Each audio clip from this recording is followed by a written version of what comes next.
आज म्हणलं आपलं सगळं बरणं फिरणं सगळं झालेलं त्यामुळे तुमचा होता मोकार निवांत झाला होता. नमस्कार मंडळी सगळ्यांना जय श्रीराम. आमच्या बाय मामाचं तर काम चाललं बघितलं तळवड जाकायचं, कारण त्यांनी ना मुरगास भरलाय बरं का, आणि डायरेक्ट ना खड्डा केला आणि 10 टन मुरगास नाही आता एकदाच बसतोय. 10 आहे का 50 टन बसलाय मला पण नाही माहिती. माझ्या मित्राच्या ना गायला ना थोडं कॅल्शियम कमी पडले वाटतं बरं का, तिनं आपला हात लागली खायला, पण आपल्याला पण काही काम नाही. आपण पण तिला म्हणलं खाबा आहे तेवढंच माझं ना हात खाता खाता मग व्हिडिओ पण होऊन जाईल आणि तुझं पण ना काम होऊन जाईल. तिला वाटतं की हे कॅल्शियमचं खड्डाच आहे. आमच्या बाय मामाला पण ना गिरायक आलं होतं बरं का, म्हणजे बाय मामाला नाही त्याच्या गायला, आणि ते पण गाडीने डायरेक्ट ना 1.25 लाखाला गाय ऐकली. आईला म्हणलं नात केला पण वाया नाही गेला.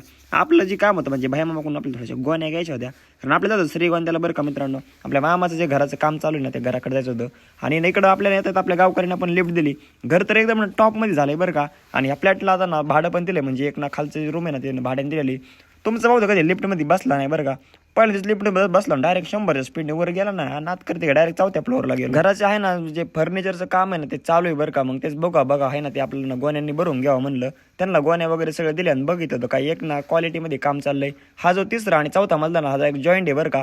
लय मोठा हॉल आहे बरं, नादच नाही करायचा. मामाला म्हणलं तुम्ही इथं राहिला आणि तुमची मज्जाच आहे बा. मामा म्हणले तू येतो का म्हणतो, नको बाबा आपलं बरं आहे घरी. बाल्कनीवरती नाही जाळी लावली ना मित्रांनो, डायरेक्ट ना सुरतवरून कामगार आले बरं का. लय भारी जाळी वगैरे केली, सगळं गेट वगैरे टाकून घेतलंय मस्तपैकी. येता येता आपल्या उलसक ना डेंबावरून कवर पण घेतला मोबाईलला. म्हणलं चला तेवढं तरी बरं होईल. सावता भाऊंकडे त्यांना म्हणलं ते आयफोनचा डिस्प्ले टाकायचा, ते आयफोनचा डिस्प्ले झाला का. ते म्हणले आता ना रोख ना 28,000 रुपये बरं, बाकीच तुम्हाला हप्ते करून देतो. म्हणलं चालतंय जर धन्यवाद भाऊ जिरले आमची. येता येता आमच्या ना चुलते म्हणजे अण्णा आहेत ना आमचे, त्यांना पण लिफ्ट दिली. म्हणलं चला घरापर्यंत तुम्हाला पोहोच सोडतो. मग का डायरेक्ट वावरामध्ये आलो. मामीला त्यांचा आयफोन 16 प्रो मॅक्स देऊन टाकला.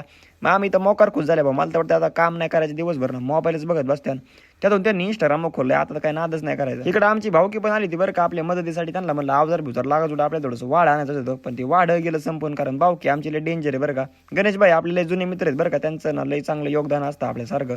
पप्पाने ते म्हणले की आपल्याला थोडंसं ना पपई वगैरे तोडायची. मग काय डायरेक्ट येऊन पोहोचलं इकडे आमच्या ना मामांच्या वावरामध्ये. आता ही डायरेक्ट ना गोणी धरायची होती खाली आणि पप्पा काढायची होती. पपई वगैरे काढली डायरेक्ट चक्कूच्या वावरात येऊन पोहोचलो. चक्कूला तर मोकार चक्कू आहेत बा. आता चक्कू खायचे बरं का, असे पिक्के सापडले मजा लागते. वावरामध्ये येऊन चक्कू खायचं फक्त ना शेतकरी ना मुलाचंच काम आहे बरं. गुलाबबाईंचा फोन आला डायरेक्ट, म्हणलं आपल्या खताच्या गोण्या घेऊन ना वावरामध्ये जायचंय. म्हणलं चल भो. तो पण आपल्या गाडीमध्ये 20 रुपयाचं पेट्रोल टाकून आपल्याला नाव मोठं करणार आहे.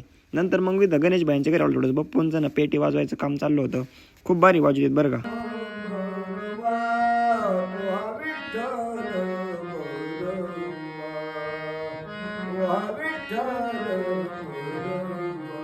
मग गुलाबबाईंना डायरेक्ट आपण ना 10 रुपयाचा खर्च केला सोनपापडी चालून. तो पण बराच खुश झाला. डायरेक्ट सोनपापडी घेतली थोपाटात घालून. त्याला हसता येणार आणि बोलता येणार. चला लाईक आणि फॉलो करा.